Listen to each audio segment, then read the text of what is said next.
Boa tarde, professor. Tudo bom? Opa, tudo bom? É o Pedro. Vamos dar mais uma esperadinha no pessoal. Não, o senhor não tem como mandar o seu WhatsApp para poder mandar o trabalho para o senhor? Meu WhatsApp é o... É. Tu quer anotar aí? É o 9... Não tem eu tenho... É o 9... Anota aí. 9... Só que eu vou pegar uma Tá bem. caneta para anotar. Eu boto no chat aqui, ó.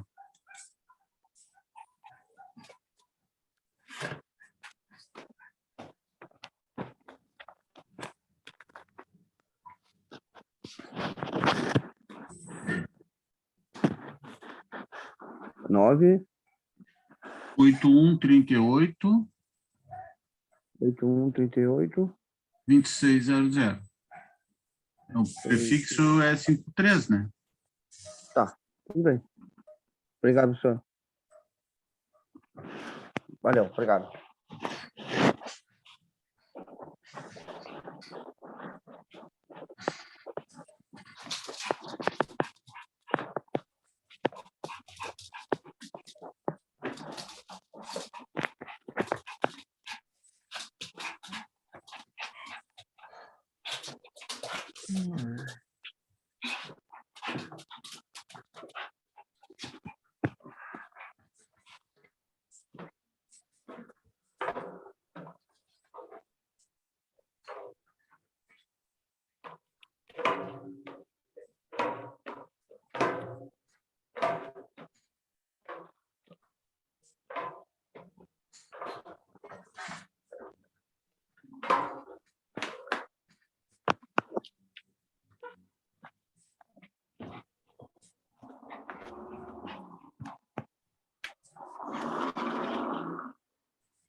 Pessoal, já é 7h27.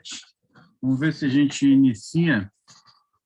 Então, vamos ver quem está aí. Está o Rafael Freitas, o Rodrigo Almeida e quem mais está aí?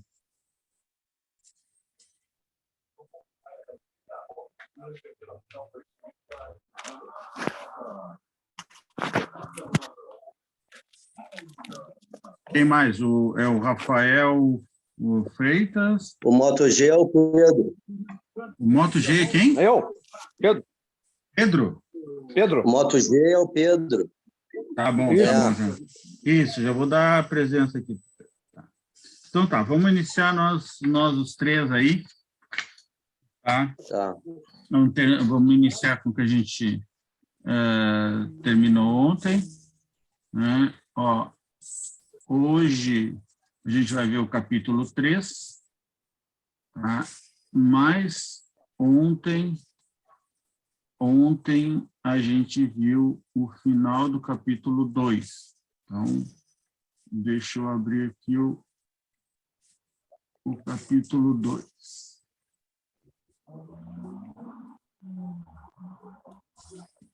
Tá, aqui está o capítulo 2 aberto. Ontem nós vimos a parte final, né? Aqui.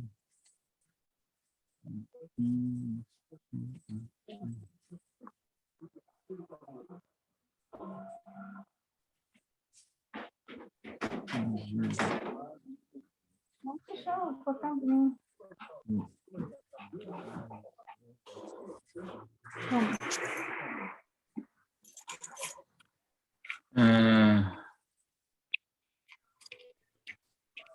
Então, ontem nós vimos componentes e comandos eletrohidráulicos simples, não entrei muito em como montar os circuitos, porque você já sabe montar os circuitos, né? Então, não tem grande diferença a montagem do circuito. Qualquer dúvida que vocês têm, vocês podem dar uma olhadinha na apostila. A apostila vem detalhado ali como fazer isso. Então, não vou estar chovendo no molhado, né? Eu quero que a gente comece a montar esses circuitos a partir do momento que a gente tem o CLP. os sensores é o nosso a última coisa que nós precisávamos. Então, os componentes eletrohidráulicos, nós vimos aí o histórico, um pouco do histórico deles, a partir de quando eles começaram a ser utilizados realmente, foi a partir da Primeira Guerra Mundial, e o que ele traz de bom, né, na sua história, o que ele vai fazendo, aonde que ele serve muito para proteger o próprio operador, né? Então, as tecnologias vão avançando para que a gente possa ter uma vida mais confortável no trabalho, não precisa estar repetindo não precisa estar repetindo os trabalhos, não precisa estar se colocando em uma situação perigosa, né? Também falamos um pouquinho sobre os sistemas mistos, né? O eletrohidráulico, que é nosso foco, e o pneumohidráulico, que é o pneumático com hidráulico, né? E nós vimos no final que nós temos um que é eletropneumohidráulico, ou seja, há um comando elétrico que aciona uma subválvula pneumática que aciona uma válvula hidráulica. Tá? Então, ainda nós vimos isso. Nós vimos também os tipos de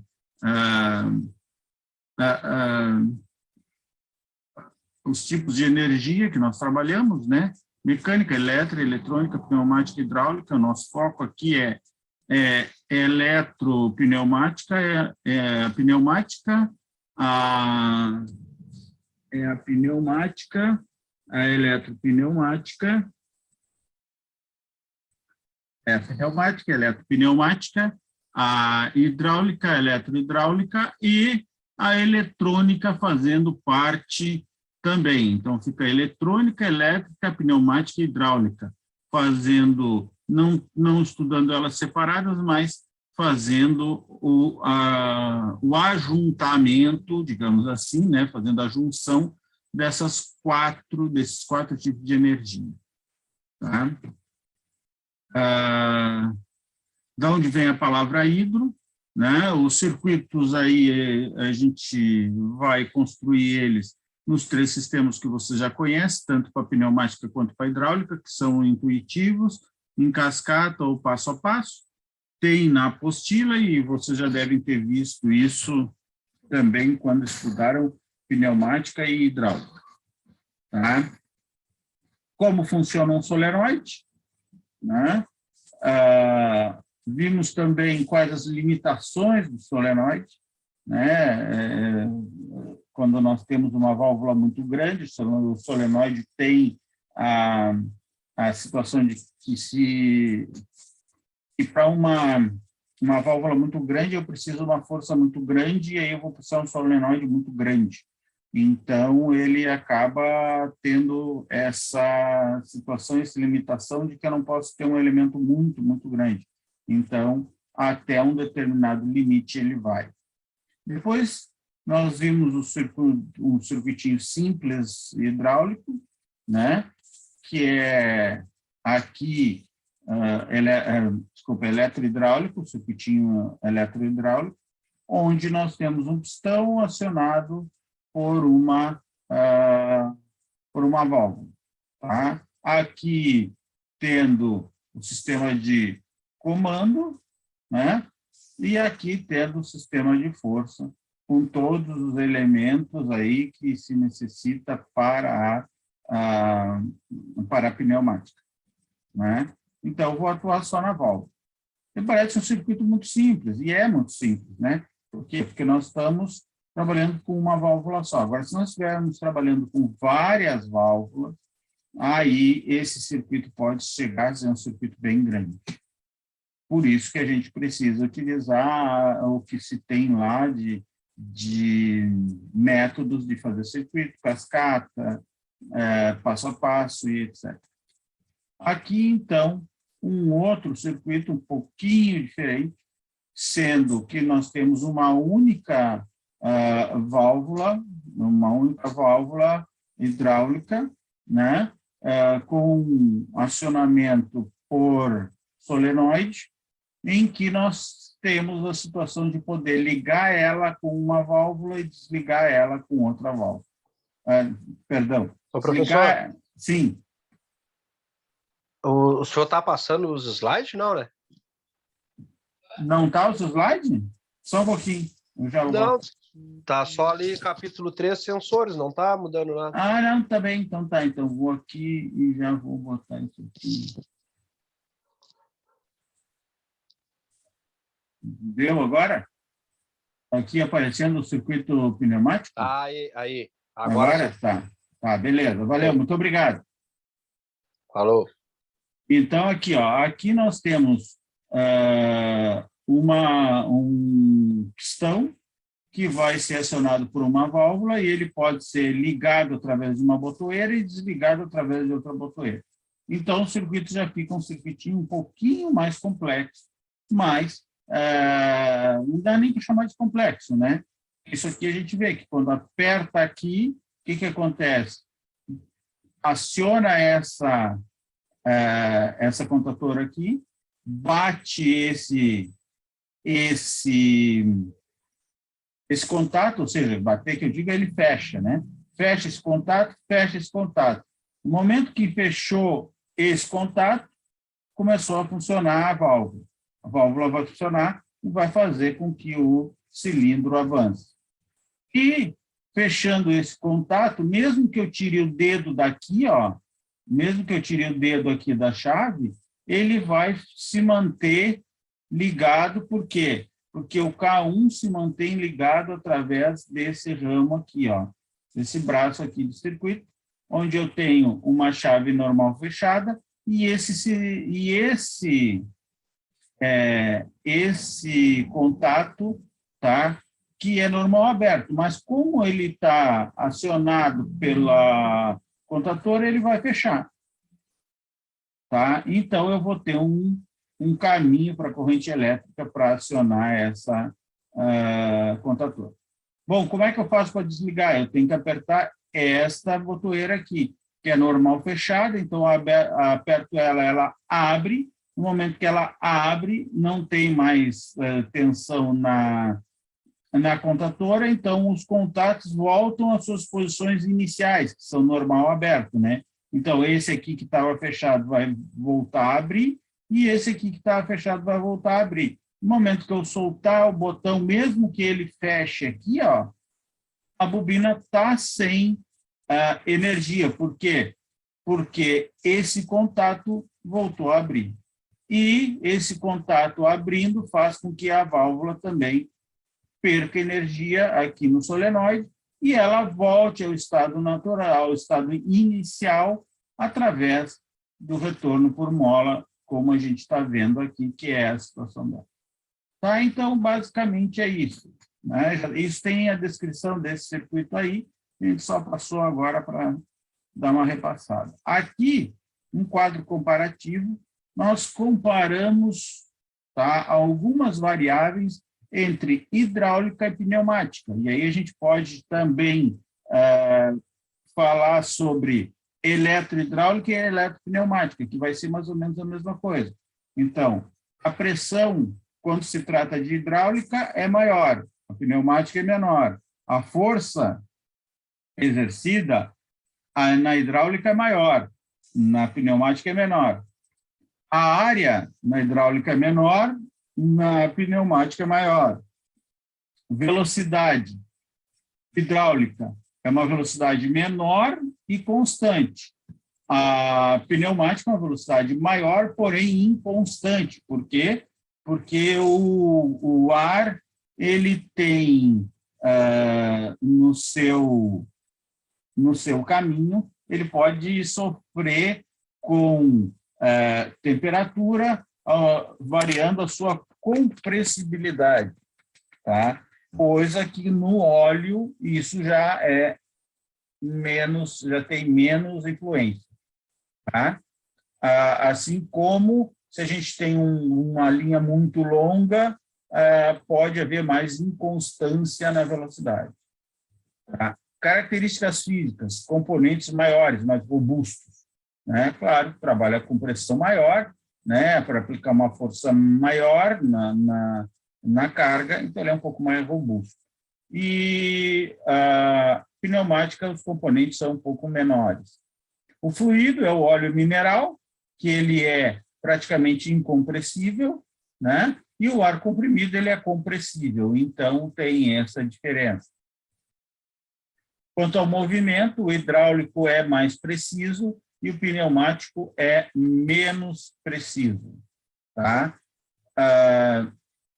Então, essas são as variáveis que a gente tem de um para outro, que a gente compara. Aqui eu coloquei só essa parte aqui de simbologia, né? Que é a simbologia de uma bobina, tá? E aqui é uma simbologia de duas bobinas trabalhando em sentido contrário. Ou seja, se tu aciona uma, a válvula vai para um lado. Se tu aciona a outra, a válvula vai para o outro lado. E também tem um acionamento por motor elétrico. Então, tu pode acionar a válvula por motor elétrico, ou seja, pode abrir ou fechar por motor elétrico. Ou seja, aí sim, é aquela história, quando eu tenho uma válvula muito grande, tá? Eu vou ter que ter um solenoide extremamente grande, o que acontece? É melhor eu pegar um motorzinho e fazer com que esse motor abra e feche a válvula, tá? E vimos também os exercícios, eu comentei um pouco sobre os exercícios com vocês, e botei aí entrega até segunda-feira, meia-noite, tá? Agora, hoje, nós vamos para o capítulo 3. O capítulo 3 são os sensores, tá? Sexta-feira que vem a gente encerra a nossa disciplina. Portanto, aí tu vai pensar, pô, estamos já no capítulo 3, né? Eu pretendo, se tudo der certo, amanhã estar com o capítulo 3 encerrado. Ele não é tão grande, é um capítulo que pode se estender, eu poderia fazer ele muito grande. Se a gente fosse ver o princípio de funcionamento de cada sensor e tal, mas eu preferi fazer o seguinte, colocar os sensores que nós vamos utilizar e colocar algumas características deles, tá? Que é para não puxar muito na eletrônica ou na eletricidade, que parece que eu acho que talvez vocês tenham um pouquinho mais de dificuldade. Então, vamos passar isso mais ou menos, a gente vai saber para que serve, onde usa, essas coisas assim. E só os principais também. Vamos ver os principais. Nós temos na nossa ementa dois tipos de sensores, né? Sensor de proximidade e sensor de posição, tá? Vamos ver primeiro o sensor de proximidade. Não sei se vamos conseguir terminar até hoje o final do sensor de proximidade, e amanhã vemos o sensor de posição, e já eu coloco, se Deus quiser, amanhã mesmo eu já coloco todo o capítulo com os exercícios e a data da entrega já também colocando quais os exercícios a serem entregues e a data da entrega desses exercícios. Tá? Eu volto a dizer que a data não é nada fixado, nada fechado. Tá? A data é uma data que eu acho que dá, mas talvez se não der, vocês me peçam, me comentem e a gente estica essa data, não tem problema. Tá? Agora, aqueles que puderem sabem, né? Quanto antes tu fizer, antes tu te livra dessa história aí, né? De repente chega lá no final de semana que vem, tu já está com todos os trabalhos entregues, não tem que entregar mais nada, tá? tudo numa boa. Não tem mais que se preocupar com a disciplina. Tá? A princípio, quem entrega todos os trabalhos mais ou menos direitinho não deve ter dificuldade nenhuma em conseguir aprovação. Tá? Até porque os trabalhos, as questões que eu peço para vocês são coisas bem simples. Tá? Não vou, aqui também é o que eu estava dizendo ontem, não vou inventar a roda aqui com vocês, nem querer dizer que eu sei mais de eletrônica ou eletricidade que vocês, que não é esse o objetivo. O objetivo é vocês aprender um pouquinho, saber mais ou menos de onde vem, para que, se vocês precisarem disso e forem fazer um curso, pelo menos vocês já têm a base. Tá? E a base de vocês vai ficar registrada com a apostila que vocês têm e com essas transparências que eu estou fazendo, que eu estou buscando em outros autores. Busco também na apostila, tiro alguma coisa da apostila, mas busco em outros autores, em outros lugares, para que vocês tenham todo o conteúdo. Tenham um conteúdo um pouco mais aprimorado, né? Aprimorado, não aprofundado, não me aprofundando demais. Tá, então, vamos lá. Ó. Começamos o capítulo 3, capítulo sobre os sensores. Os sensores, pessoal, para nós, eles funcionam porque nós temos quase toda a cadeia de comando que nós tínhamos lá. Ó. Eu vou mostrar lá no capítulo 2 para vocês agora. Vamos voltar aqui ao capítulo 2. Ó. A nossa cadeia era esta aqui. Ó. Então, nós já vimos as válvulas eletropneumáticas, né? Os atuadores, máquinas elétricas, tá? Alguns dispositivos elétricos, máquinas elétricas, né? Como fazer funcionar essas máquinas elétricas, tá? Então, nós vimos esses dois ramos aqui, né? Falta agora essa parte aqui de sensores e a última parte, que é o circuito elétrico ou também o elemento de controle, tá? Esse elemento de controle é o circuito elétrico ou então pode ser um CLP. Então, os sensores, eles fazem o quê? Eles veem o que está acontecendo e informam ao circuito elétrico como isso está se dando lá na frente. Ou seja, o cilindro que tu mandou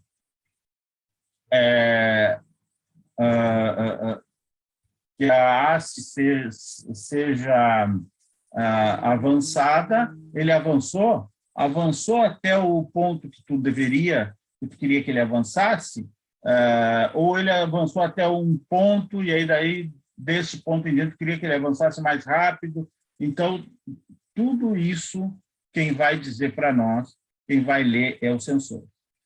E eles fazem isso a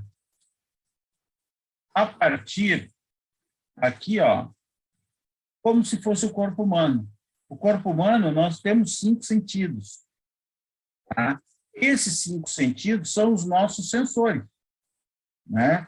A visão, a audição, o paladar, o tato e aqui os cheiros, né? Então, ó, nós temos esses 5 sensores, tá, que nos fazem sentir o mundo à nossa volta. Se nós não tivéssemos esses sensores, nós não sentiríamos o mundo à nossa volta, ou seja, nós não poderíamos nem caminhar, porque a gente não saberia se está se deslocando ou não. Nós não poderíamos parar, porque a gente não saberia se chegou no lugar onde tinha que chegar, né? Então, tudo isso nos é importante. Claro que, às vezes, a gente perde algum deles.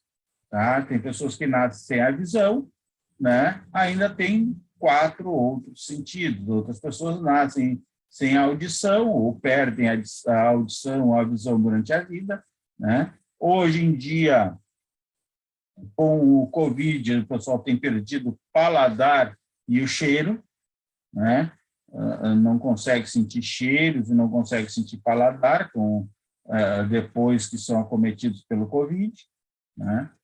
Mas isso são coisas que acontecem durante a vida. O objetivo é outro, é que esses 5 sentidos nos faça perceber o mundo e saber o que nós estamos fazendo. Aqui nós temos o exemplo do olho, né?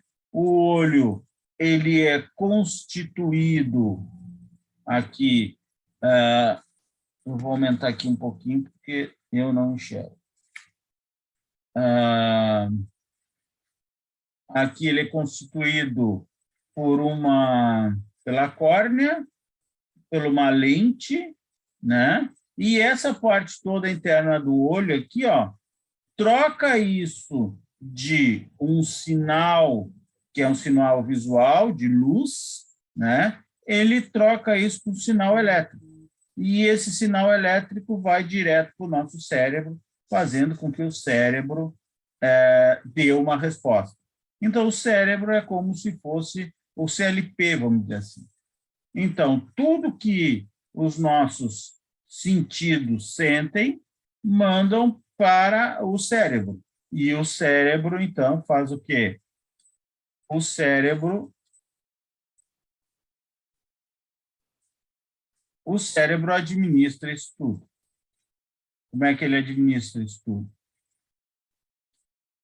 Ó, fazendo com que os músculos, né, que são os nossos pistões e motores, né, fazendo com que os músculos respondam, né, para nos dar a sensação de equilíbrio, para nos dar a sensação de quanto eu tenho que apertar alguma coisa, ou o quão forte eu tenho que pisar no chão, né, ou se eu tenho que me desviar de alguma coisa, ou se tem alguma coisa que está me ameaçando.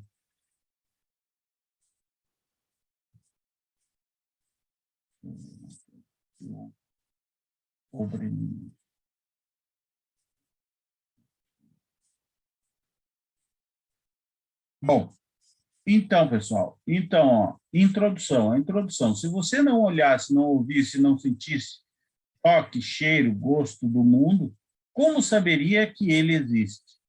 A gente que pega o mundo através dos sentidos, são eles que transmitem ao cérebro uma série de sensações importantes. O mundo é apresentado ao homem através de 5 informações diferentes: cheiro, olfato, som, audição, imagem, visão, sensação de tocá-lo, tato, e, por fim, o gosto, que é o paladar. Os sentidos funcionam o tempo todo como verdadeiros informantes do mundo exterior. Então, eles estão sempre nos informando o que está acontecendo. Esse é o sentido dos sensores, informar o que está acontecendo. Então, o elemento sensor é o elo entre o mundo externo e o nosso cérebro. Raciocinando de forma análoga, pode-se dizer que os elementos sensores são responsáveis pela tradução dos fenômenos físicos em sinais compreensíveis ao controlador do processo. Então, esse sinal pode vir para ti, pode vir para um CLP, que ele vai ter uma programação e vai saber o que fazer, ou ele pode vir para ti num sinótico, né? Num quadro com sinaleiras. E aí, dependendo da sinaleira, do sinal que ele vai dar, então, tu vai, ali como operador, vai atuar alguma coisa para que faça acontecer aquilo que deveria acontecer. Ou então, se tu não tem essa possibilidade, tu tem que parar o processo e ir lá ver o que está acontecendo com aquele sensor. Tá? Pode ter um sensor estragado, pode ser problema no próprio comando que não está sendo dado, então isso tudo tu vai ter que descobrir no processo. Tá? É que nem a gente aqui, ó, no momento que a gente para de enxergar, às vezes o problema não é o olho, às vezes o problema é o nervo óptico que vai do olho até o cérebro. Então, se tu tem um problema no nervo óptico, tu acaba perdendo o olho. Tá? E aí não tem o que fazer, o problema é no nervo. Tá? Se a gente tivesse como reconstituir o nervo óptico, poderia, mas infelizmente a nossa medicina ainda não chegou. Tá? E assim nós temos os outros nervos todos que conduzem ao cérebro essas informações. Então, pode ser problema no sensor, pode ser problema no equipamento, pode ser problema no comando e pode ser problema também no CLP, por exemplo, no cérebro. O olho está bom, o nervo óptico está bom, mas o cérebro não enxerga aquilo que a gente vê. Por quê? Porque ele está com alguma parte que não está funcionando direito. E aí é problema do cérebro, que seria, nós fazendo uma analogia, seria o CLP. Então, tira o CLP fora, bota outro e tudo vai funcionar. Pena que a gente não pode tirar um cérebro e botar outro, né? Nem reprogramar o cérebro, no caso. Tá? Mas, vejam, tudo isso que a gente está fazendo, mais ou menos, é imitando o nosso corpo. Né? A gente está com sensores, com atuadores, com circuitos elétricos e com um controlador lógico programável, que é o CLP, né? Então, tudo isso, mais ou menos, forma um corpo, como se fosse o nosso corpo. Tá? A gente pode pensar nisso como um pedaço do nosso corpo funcionando para aquela determinada instalação. Então, os sensores não necessitam de contato manual ou mecânico para o envio de sinal. São elementos mais sofisticados, porém a função é a mesma dos elementos anteriores. O acionamento dos sensores, entretanto, não depende de contato físico com as partes móveis dos equipamentos. Basta apenas que essas partes aproximem-se dos sensores a uma distância que varia de acordo com o tipo de sensor utilizado. Tá? E também tem outro sensor que não vai ser abordado aqui, mas eu só vou dar uma dica para vocês assim, é o sensor de cor, né? Então ele identifica qual a cor que está passando ali. Então, se tem que tirar a cor que está vermelha, então ele já identifica uma cor vermelha e já dá uma ação para que se tire aquela peça que vem de cor vermelha, por exemplo. Tá? Ou que não está na cor certa, então ele pode ver, tem sensores que veem a camada de tinta, se a camada está certa, se a camada está menor, se a camada está maior. Tá? Então, tem tudo isso ainda que a gente pode ver na indústria, mas não é o nosso objetivo aqui. Tá? Então, só sobre sensores nós podíamos ter Olha, nós poderíamos ter umas boas 2 ou 3 semanas de aula tranquilo. Tá? Aí, quando eu dei aula em Sapucaia, no ProMimp, que a gente falou sobre, que eu dei aula sobre medidas elétricas, muito se falou de sensores. Praticamente só se falava de sensores, né? E aí foram, se eu não me engano, 200 horas ou 300 horas, já faz muito tempo, isso em 2011, mas já faz 10 anos que dei esse conteúdo. Então, assim, mas foi um monte de hora que a gente tinha aula de manhã e de tarde, foram umas 3 semanas que a gente estava junto com o pessoal, sempre trabalhando em cima disso. Tá? Então, tem bastante tipo de sensor e funcionamentos os mais variados que vocês possam imaginar. Então, funcionam como transdutores. Os sensores funcionam como transdutores ao realizar a conversão de grandezas físicas em grandezas elétricas, relacionando as informações sobre uma grandeza que precisa ser medida. Por exemplo, temperatura, pressão, velocidade, corrente, aceleração, posição.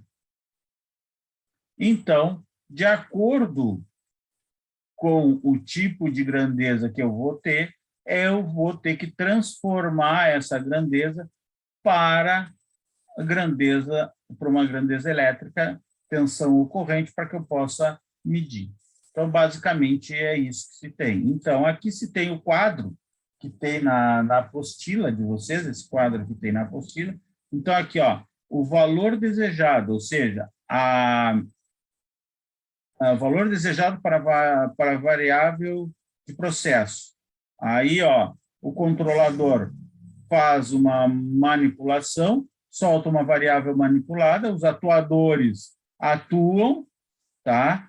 E atuam onde? Na entrada do processo, que seriam o quê? Os motores, os pistões, e na saída do processo vem os sensores, que pegam essa variável de processo e jogam de novo no controlador. Para quê? Para que, se está tudo certo, ele mantém. E se tiver algum erro, alguma coisa, ele toma alguma atitude.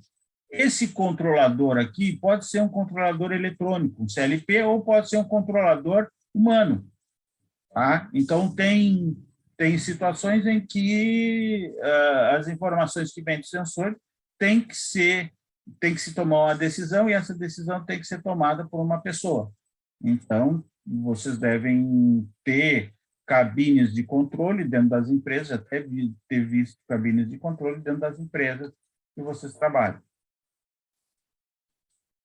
Então, o que é um transdutor? É um dispositivo que recebe sinal de entrada de forma de uma grandeza física e fornece uma resposta na saída da mesma espécie ou diferente, que produz certas características do sinal de entrada, a partir de uma relação definida. Então, um transdutor não faz só a transformação em corrente elétrica ou em tensão elétrica. Ele pode pegar essa medida e fazer de hidráulica para pneumática, sem problema nenhum. Então, ele pode transformar de pneumática em pneumática, de hidráulica em hidráulica, elétrica em elétrica, como pode transformar de uma em outra. Tá? Esse é o transdutor.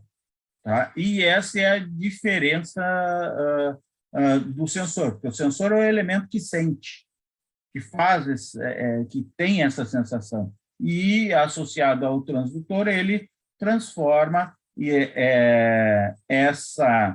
esse elemento sensível, essa grandeza sensível, em alguma outra grandeza que a gente possa medir. Tá? Para que a gente tenha uma ideia dos sensores, nós temos dois tipos de sinais gerados por esse sensor. Tá? Um é o sinal digital e outro é o sinal analógico. O sinal digital é um sinal binário.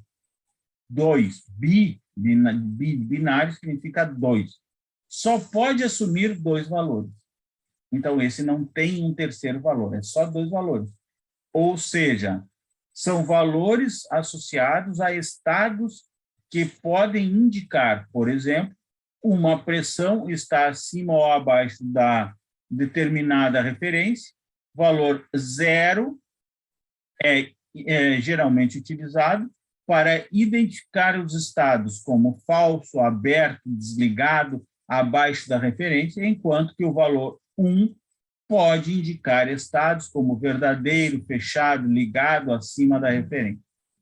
Então, muito simples que a gente tem, assim, que a gente pode puxar, assim, que é bem simples, é o termostato lá do carro, né? O termostato do carro, o que ele faz? Ele, quando está muito calor no motor, ele, desliga. Ou ele te indica que está acima do valor estipulado. Então, ele é um termostato, ou seja, como termostato quer dizer que ele transforma energia térmica em energia elétrica, através do quê? Através de um contato. Então, se ele está aberto, está tudo bem, está em nível 0. Se ele está fechado, está em nível 1. Tá? Então, é isso que quer dizer. Aberto, nível 0. Fechado, nível 1. Aqui a gente tem 2 exemplos. Um exemplo é esse aqui, ó. Ou ele está em 0, ou ele está em 1, que é o caso do da botoeira, ou está em 0, ou está em 1, que é do termostato, do pressostato, de todos esses que diz stato, tá? Eles são 0 ou 1, ou estão desligados ou estão ligados. Não tem outra alternativa. E tem alguns que a gente pode definir seus valores máximos e mínimos. Então, aqui, ó, nesse caso aqui, ó, um pouquinho abaixo de 0 até um valor positivo, tá? Ele é considerado 0. Considerado 0. Aqui é 0. Então, para todos os efeitos, isso aqui é 0, como se não tivesse nada. E, a partir desta linha aqui até o topo, ele é considerado como nível lógico 1. Aí, esse espaço aqui entre T1 e T2, o que que é? Esse espaço aqui entre T1 e T2 é um espaço que pode ser tanto 0 quanto 1. Então, é um espaço, como a gente chama de indefinido. Então, quando a gente vai usar um desses elementos, um desses sensores que tem esse tipo de saída, nós temos que verificar que, quando ele está aqui, ele está em 0. Aqui ele está indefinido. Quando ele está a partir daqui, ele está em 1. Então, se ele estiver numa posição aqui, ó, ele não está em 0 nem 1. Então, lá, o teu medidor, o teu identificador, não vai saber se ele está em 0 ou se ele está em 1. Então, ele tem que ter esse tempo para passar de 0 para 1. Que, nesse caso aqui, ó, desse anterior, o que que acontece? Ó? Ele passa de 0 para 1 praticamente instantaneamente.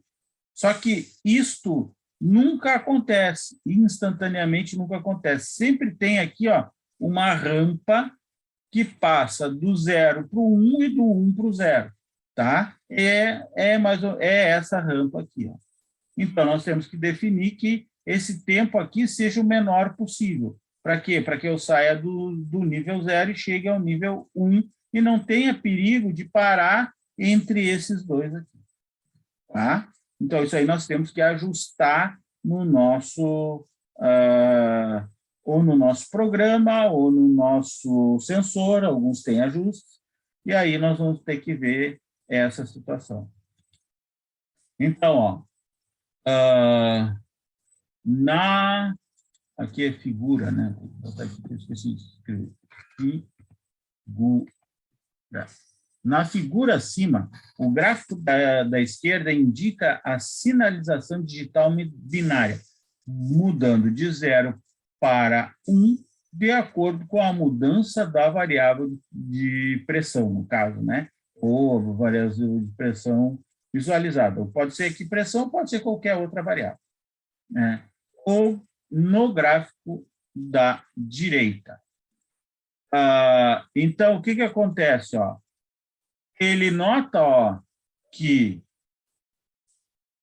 vem em 0, olha aqui, ó, vem em 0. Quando chega nesse T2 aqui, ó, ele assume 1. A partir dali, ele é 1. Pode continuar crescendo, que não importa. A partir dali, ele é 1. Tá? É como o pressostato do carro, né? Quando chega lá, o termostato, né? Quando chega na temperatura que ele é selecionado, o que que acontece? Ele pode aumentar a temperatura, que ele já grudou ali o contato e deu. Pode continuar aumentando a temperatura. Ele só já disse, ó, temperatura está no valor máximo. Não tem que parar o carro, tem que dar uma olhada, porque tem alguma coisa que está errado. Ou está com baixo nível de óleo, ou está sem óleo, ou... enfim, tem que fazer alguma coisa. Tá? Na questão da pressão é a mesma coisa. Tá?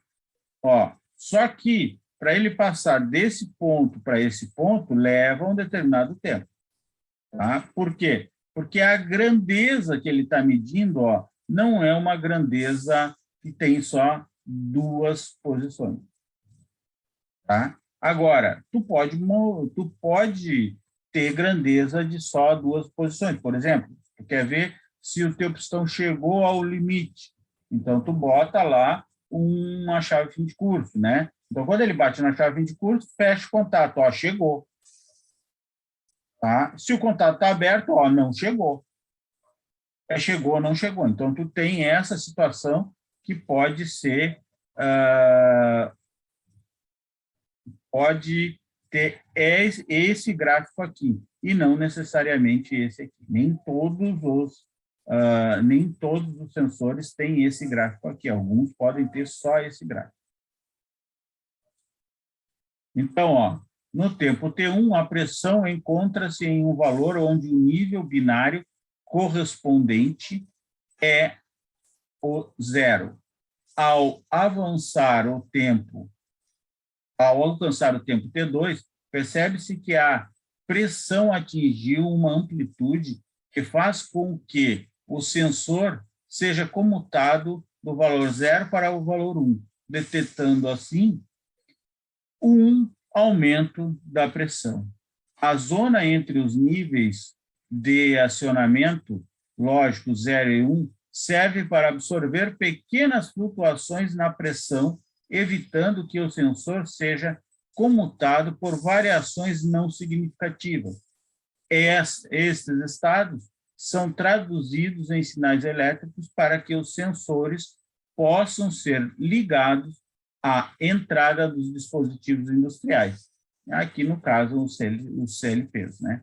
Então, essa sensação, esse tempo aqui, que eu disse para vocês que é indefinido, que o CLP não sabe se ele está em 0 ou se ele está em 1, serve para quê? Para que se der qualquer pico aqui, ó, causado pela rede elétrica, ele não passa para nível 1, ele continua aqui, como ele não sabe o que ele vai fazer, ele se mantém em 0.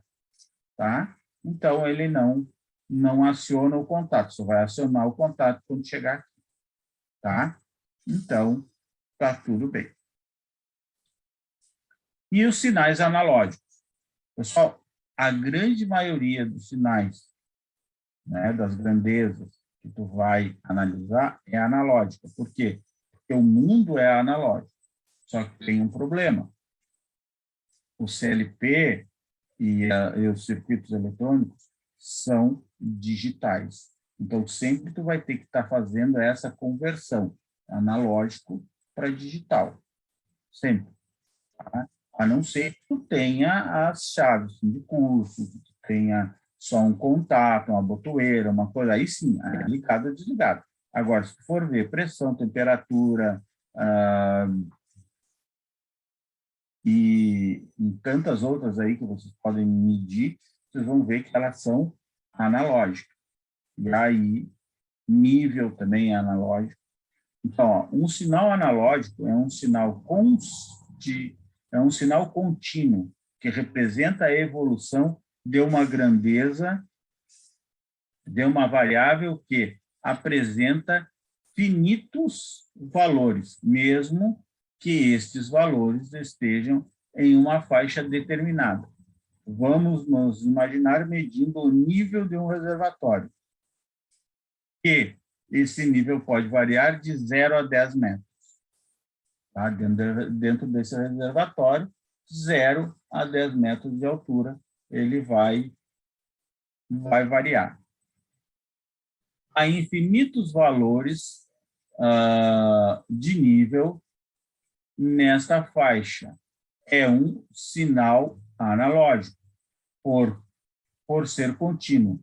Pode representar todos esses valores. Por exemplo, o nível do reservatório pode ser de 2 metros, 3,5, 9,75, ou seja, qualquer valor entre 0 e 10 metros.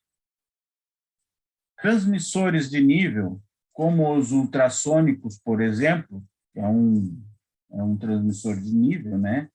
É um sensor de nível, são instrumentos que medem uma variável analógica, o nível, e que geram um sinal correspondente. E esta variável em outra grandeza, transforma um sinal correspondente a esta variável em outra grandeza, ou seja, pega o nível e transforma em uma outra grandeza. Em geral, sinais de tensão ou corrente dentro das faixas padrões estabelecidas. Tá? As faixas padrões estabelecidas aí para sinal de tensão e corrente tem de... O mais conhecido é 4 a 20 miliamperes, mas tem de 0 a 10 volts. E tem mais uma que eu não estou me lembrando, se é de 2 a 5 volts, também não me lembro. Eu sei que os mais utilizados são para corrente, o que transforma para corrente, 4 a 20 miliamperes, e o outro de 0 a 10 volts. Tá?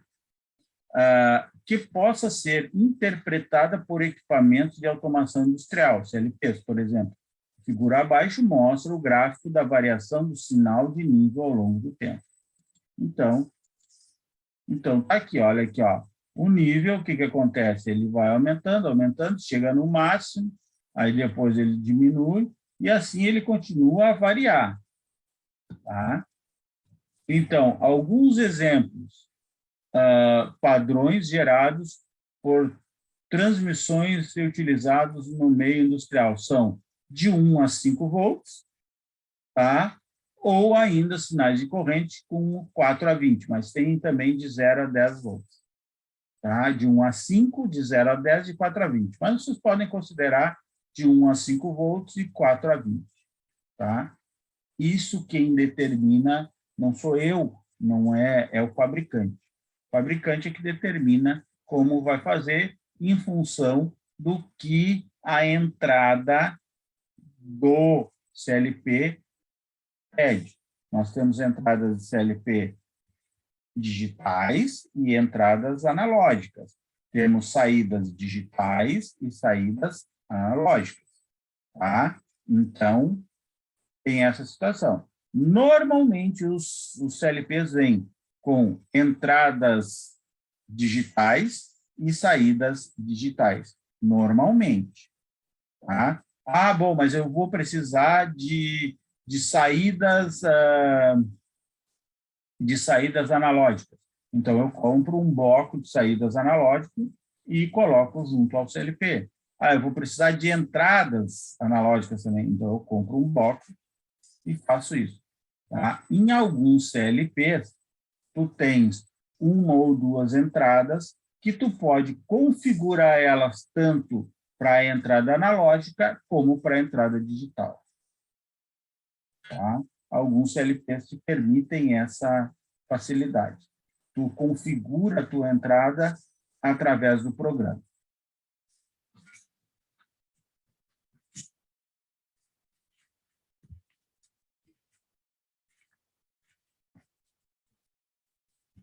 Bom, como é que eu vou saber isso, se eu tenho isso, se eu não tenho no CLP? Talvez o primeiro indicativo que a gente possa ter para isso é o preço, né? Quanto mais barato o CLP, menos coisas ele vai ter. Então, tu pega um CLP barato e tu vai ver que ele praticamente só tem entradas e saídas digitais. Agora, pega um CLP um pouco mais caro, aí as coisas já mudam de figura. Daí já tu tem alguma entrada que tu pode transformar, daí tu já tem ou já tem até uma ou duas saídas analógicas. Isso tudo depende do que tu vai comprar. E aí, consequentemente, o preço que tu vai pagar para tudo isso. Nunca esqueçam que para os sensores, a maioria dos sensores, eu preciso de uma fonte de alimentação. Tá? Eles geram energia elétrica, mas não a partir do nada. Eles precisam de uma fonte de tensão. Então, nós temos os tipos mais comuns que nós temos, são esses aqui. Ó. Tipo magnético, são sensores que operam com campo magnético e detectam apenas magnetos. Tá? Então, tu vai ter um ímã que vai chegar perto dele, ele vai detectar isso aí. Não tem outra coisa que ele vai fazer. Sensores indutivos são sensores que operam com campo eletromagnético. Portanto, detectam apenas materiais ferromagnéticos. Então, um sensor indutivo, tu vai ter que chegar com um metal perto dele. Se tu chegar, por exemplo, com a tua mão, ele não vai sentir. Tá? Ele não vai saber quem está chegando perto. Então, bom, eu quero verificar a aproximação de alguma coisa metálica, que é o que na maioria se tem nas empresas, eu acho, né? Ou em grande parte. Né? Aí, bom, é que eu estou falando mais da indústria que eu tive mais contato, que é a metalmecânica, né? Então, outras indústrias podem ter outro tipo de material para verificar. Então, os sensores capacitivos são sensores que operam com o princípio da capacitância e detectam todos os tipos de materiais. Tá? Então, detecta água, detecta quando tu chega com a mão perto, detecta a presença de uma pessoa, tudo ele faz a detecção, os capacitivos. Os óticos são sensores que operam com emissão de luz. Esses detectam todo tipo de material.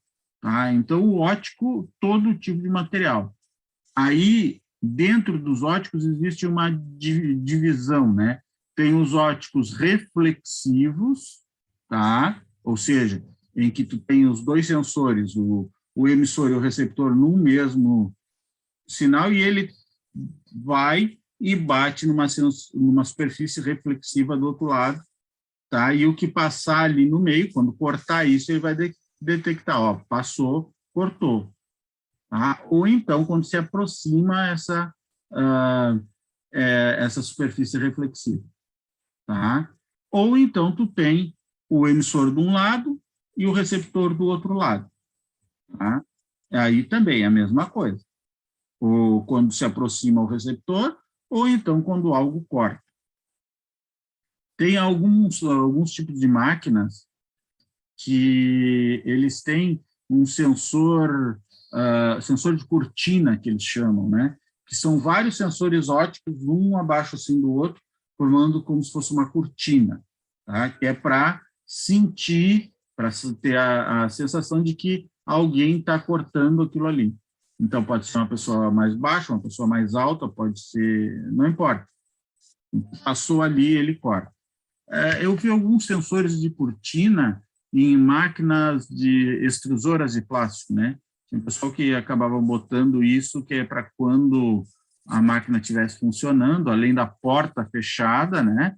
O cara não se aproximasse, senão ele podia sofrer algum ferimento, alguma coisa. Né? Então, tinha esse sensor de cortina.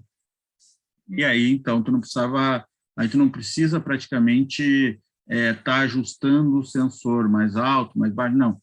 Tu bota o sensor ali, a uma distância X um do outro, e se alguém passar ali, cortou, e ele vê. Os ultrassônicos são sensores que operam com emissão e reflexão de feixe de ondas acústicas.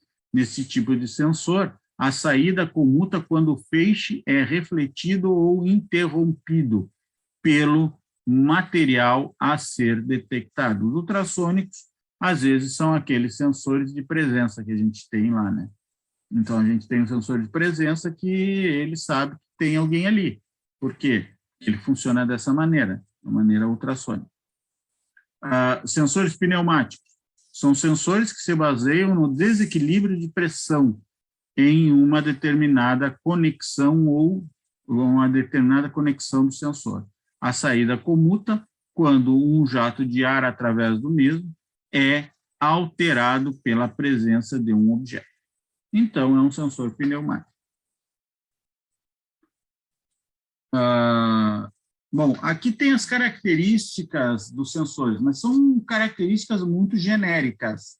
Tá? Como eu não estou falando de nenhum sensor específico, eu estou falando da característica genérica deles, né? Genericamente, eles têm isso aí. Eles têm uma face visível, normalmente tem uma face visível, eles não estão escondidos, eles precisam ter uma face. A face visível é o local onde o sensor, o local em um sensor onde estão montados os elementos sensíveis. Então, logo depois aí eu vou passar uns sensores, vocês já vão ver que todos eles têm essa face visível. Atuador padrão. determina a distância de comunicação de um sensor. É constituído, no caso de sensores indutivos e capacitivos, por uma placa de aço SAE 1020, com 1 milímetro de espessura. Alguns têm isso e alguns outros. Isso aqui é porque eu peguei direto da Parker, né? Então, ele dá essa situação, mas tem alguns que são uma parte plástica na frente, né? Formato quadrado, com um lado igual a 3 vezes a distância de comutação do sensor. No caso do sensor óptico por difusão, é um anteparo de papel branco, de formato quadrado, com lado igual a 2 vezes a distância de comutação do sensor. Distância de comutação. A distância registrada quando ocorre a comutação, aproximando-se o atuador padrão paralelamente à face sensível do sensor. Essa distância de comunicação, em sensores ópticos, por exemplo, ela pode ser ajustada. Tem sensores que deixam tu ajustar uma distância maior ou uma distância menor, né? Não só os ópticos, os outros também. Tem alguns que permitem esse ajuste, outros não. Distância nominal de comutação é a distância de comutação determinada em condições normais de temperatura e tensão, utilizando-se o atuador padrão. Distância de comutação de trabalho é a distância entre o câmbio acionador e a face sensível de um sensor montado em um equipamento, que irá assegurar um acionamento, levando-se em consideração desvios de temperatura e tensão, bem como vibrações mecânicas que podem alterar o posicionamento do câmbio. Esta distância deve ser, no mínimo, 85% da distância nominal de comutação. Então, essa distância de trabalho é aquela distância que tu vai ter vai ser quando tu coloca a máquina funcionar. E, às vezes, a máquina funcionando, ela tem variação de tensão, ela tem variação ela vibra, a estrutura dela vibra, e isso pode afetar. Então, eles diminuem essa distância para uma distância de 15% menor que a distância nominal de comutação. Distância de comutação de operação. Além de levar em consideração a comutação de trabalho, devemos observar que todas as medidas aqui tomadas foram realizadas com o atuador padrão, que é de aço SAE 1020. Para qualquer alteração no material, devemos utilizar a tabela abaixo, bastando multiplicar o valor da distância de comutação de trabalho pelo fator obtido na tabela. Então, se nesse caso o que tu quer perceber, né, o que o sensor vai perceber é de aço SA 1020, o fator é 1. For aço inox, 0,6. For latão, 0,5. For alumínio, 0,4. For cobre, 0,4. Tá? Isso tá, para as normas de alguns sensores da Parker, né? Outros fabricantes vão ter alguns valores um pouco diferentes. Tá? Esterese. Esse aqui é uma coisa que praticamente todos têm, né? É a diferença da distância entre os pontos de comutação, atuador padrão aproximando-se da face ativa, e a descomutação. É a descomutação, ou seja, o atuador padrão afastando-se da face ativa. O valor numérico desta diferença deve estar compreendido entre 3% a 10% da distância nominal de comutação.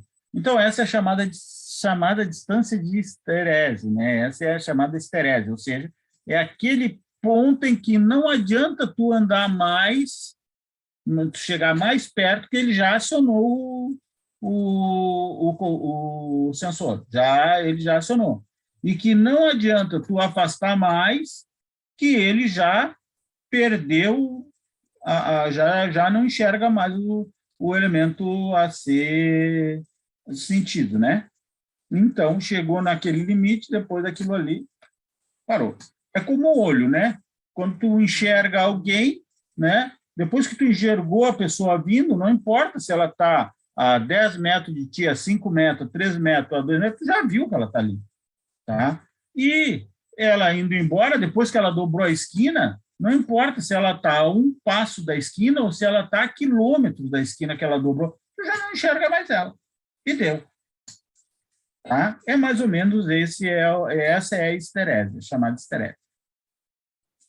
Repetibilidade.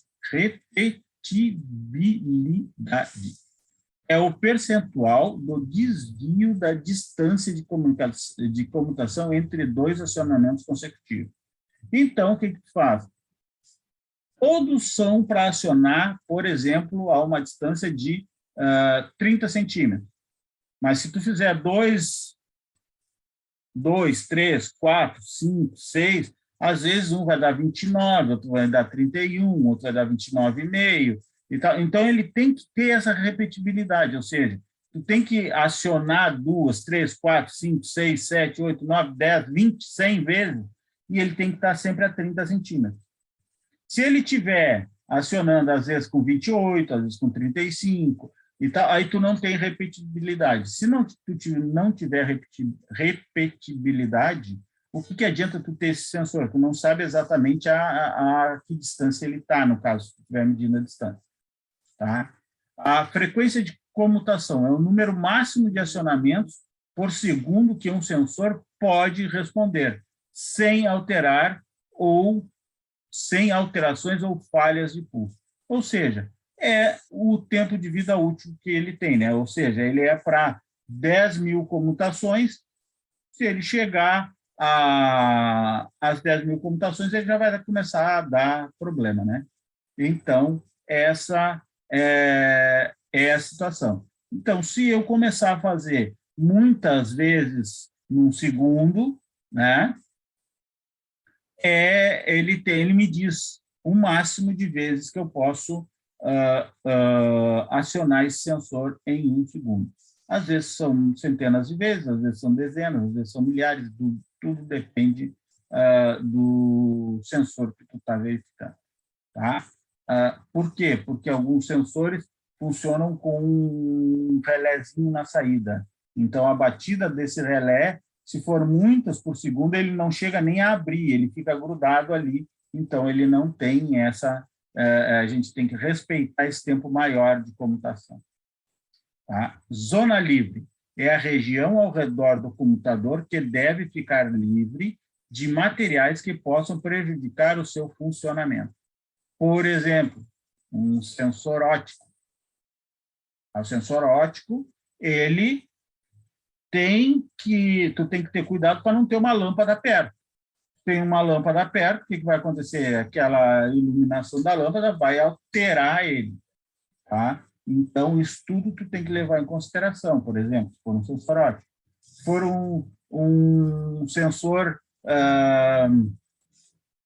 um sensor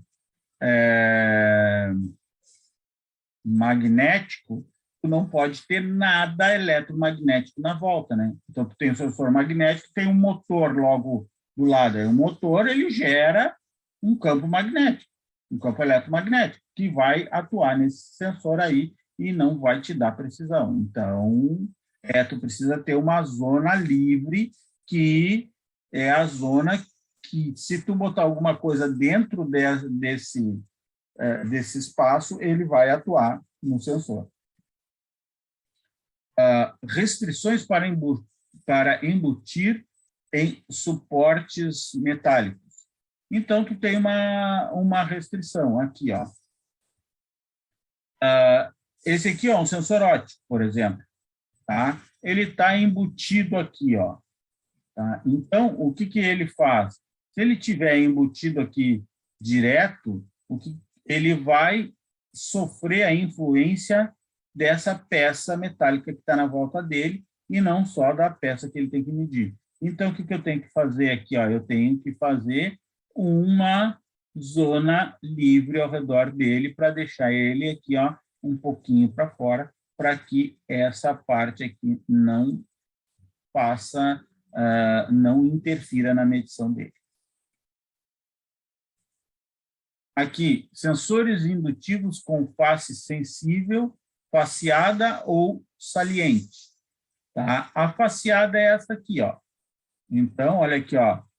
Ele está na face do sensor, então não tem o que fazer.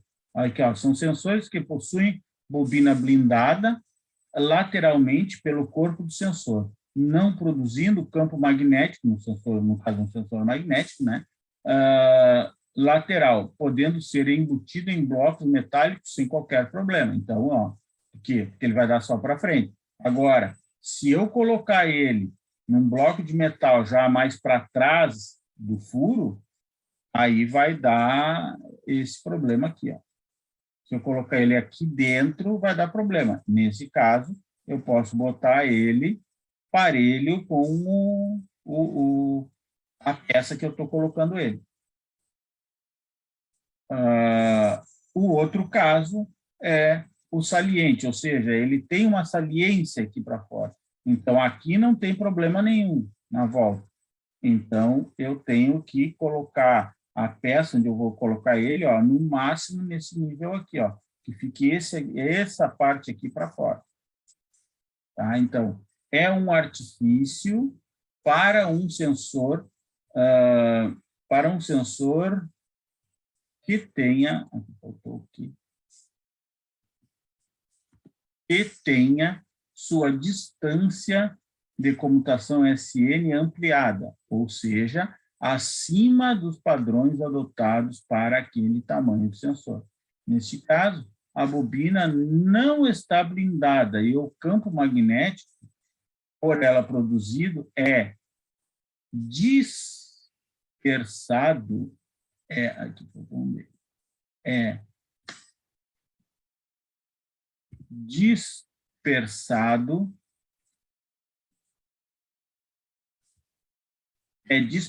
lateralmente, ó. Vocês vejam, ó, aqui, ó, ele é dispersado lateralmente, ó. Aqui. Esse aqui não, ó, esse aqui é só para frente. Já esse aqui vocês vejam que há uma dispersão lateral, não pelo corpo, como eu tinha dito antes, mas pela bobina que está se colocando à frente do corpo. Dispersado lateralmente, sendo impróprio para ser embutido em blocos metálicos, sem que se observe a zona livre, de 3 vezes o diâmetro do sensor na região da face sensível.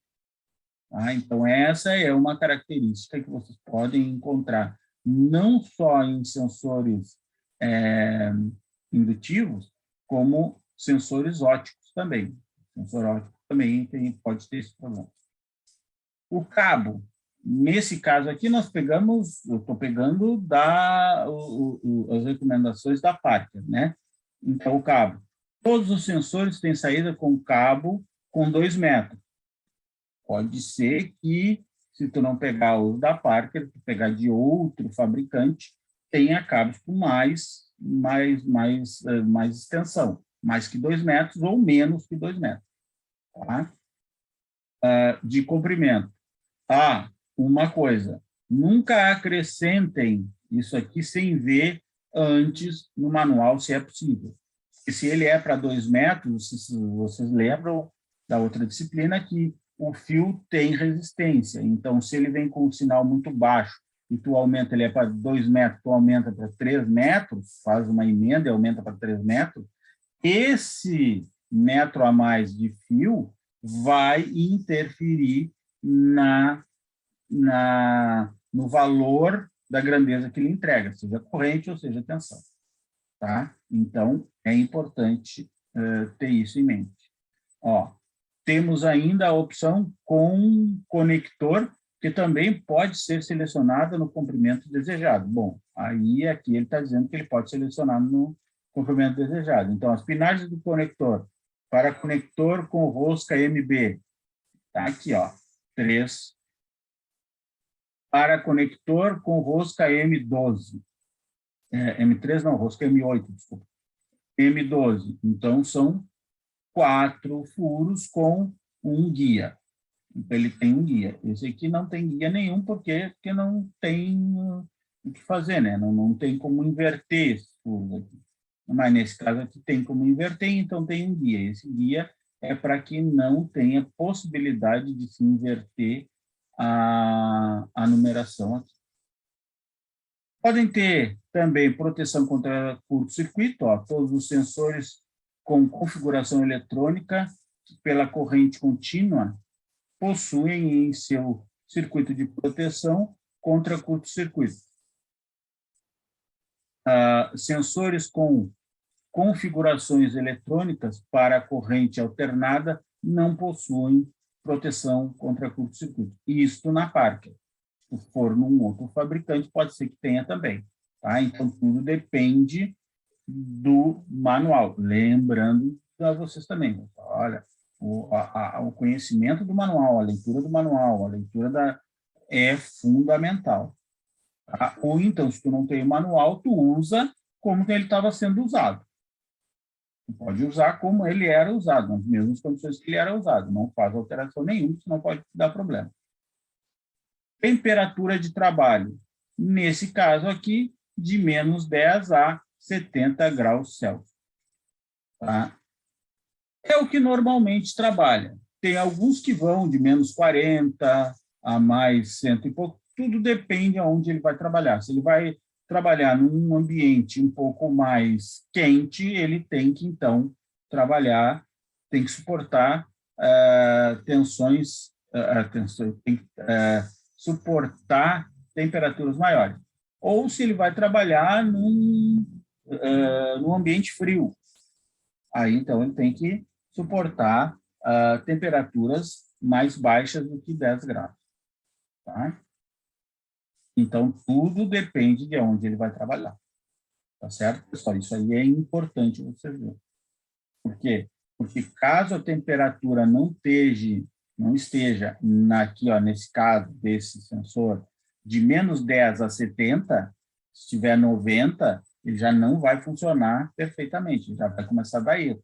E aí tu verifica, às vezes tu pensa que é problema no circuito, é problema no CLP, é problema não sei o que e tal, e o único problema é que tu tá utilizando ele num local que é mais quente do que ele suporta. Então, o próprio sensor indica resultados falsos para ti. Então, tu é obrigado a colocar outro sensor. Ou fazer alguma coisa para diminuir a temperatura para chegar na temperatura dos 70 graus. Tá bem, pessoal? Então, isso é o básico, é a introdução a sensores que a gente tem. Agora, então, nós vamos passar ao item 3.1, que são sensores de proximidade. Deixa eu ver, eu tenho aqui só sensores de proximidade, no 14 até o 25. Em 10 páginas. Então, 5, 10 páginas. Tem também. Então, vamos começar aqui. Sensores de proximidade. Então, empresas de qualquer segmento da área de atuação estão cada vez mais investindo em tecnologia para aumentar o desempenho de seus processos ou produtos, seus processos produtivos. Ou, em alguns casos, melhorar e otimizar o atendimento aos clientes. De qualquer modo, os equipamentos são hoje os maiores aliados da indústria, mas não somente dos seus respectivos donos, como também dos próprios colaboradores que percebem melhoras significativas no desenvolvimento do trabalho, além da garantia de sua integridade física. Entre os dispositivos mais conhecidos nos processos de automação está o sensor de proximidade industrial, com inúmeros modelos disponíveis para se ajustar às mais diferentes atividades produtivas. O sensor de proximidade industrial é o equipamento capaz de identificar a presença de qualquer corpo e a sua movimentação, quando necessário, sempre com o objetivo de realizar contagens de produtos e materiais. Então, ele realiza a contagem de produtos ou de materiais, ou simplesmente impedir a operação de máquinas enquanto o sensor de proximidade industrial estiver detectando a existência de pessoas ou objetos que colocam a produção o aparelho ou a segurança de pessoas em risco. Com tantas aplicações, podemos destacar como principais exemplos de sensores de proximidade industrial esses modelos. Então, nós temos aqui modelos indutivos, capacitivos, ultrassônicos, magnéticos e fotoelétricos. Então, basicamente, temos esses cinco tipos de sensores. Tá? Pessoal, esses são os 5 principais que eu vou apresentar para vocês, mas não quer dizer que sejam os únicos. Tá? Tem alguns que eu não vou apresentar para vocês, porque são mais, têm uma utilização mais restrita, muito restrita. Esses aqui são utilizados mais geralmente. Então, a principal característica do sensor de proximidade industrial, independente do modelo, é a sua capacidade sensorial de detectar materiais, objetos e pessoas pela proximidade, sem a necessidade de contato físico, apresentando sinais imediatos de sua identificação, que variam entre avisos luminosos, sonoros e até numéricos, com precisão de detalhes coletados, no último caso, que é o numérico, né? O numérico eu preciso saber qual o número, quanto está se aproximando.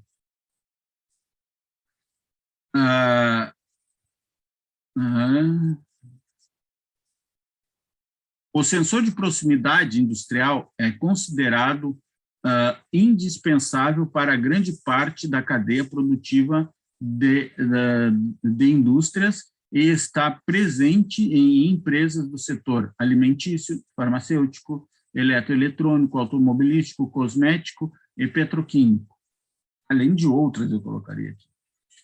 O fato é que o sensor de proximidade industrial não só é a solução viável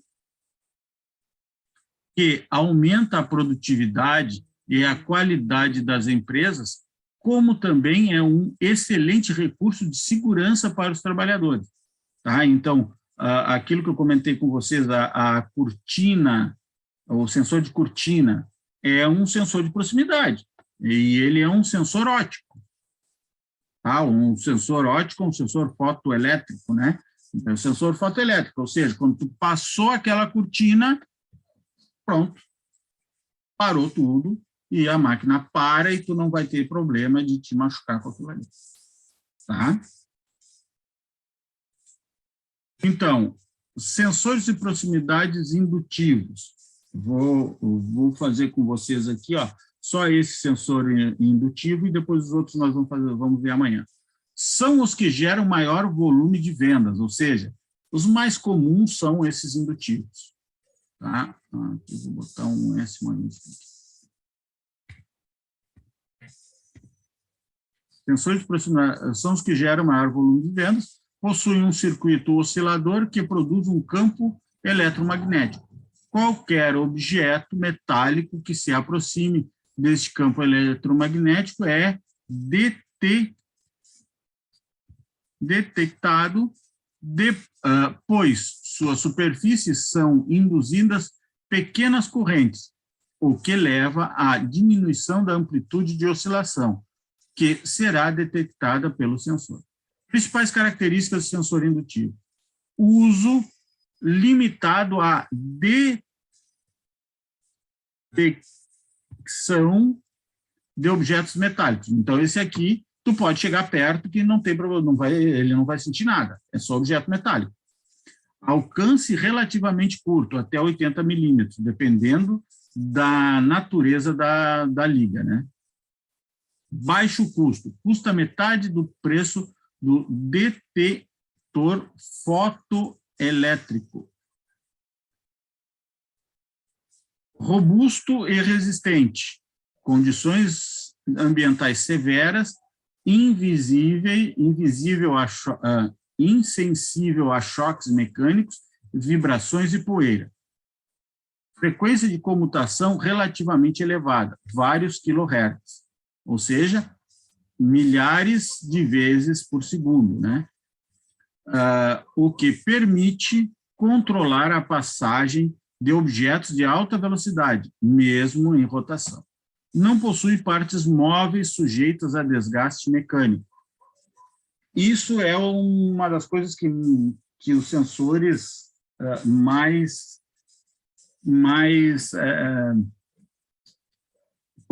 faz com que eles não deem problemas, tu não ter parte mecânica. Tu não tendo parte mecânica, o desgaste mecânico não está incluído, e aí, então, ele normalmente dura mais.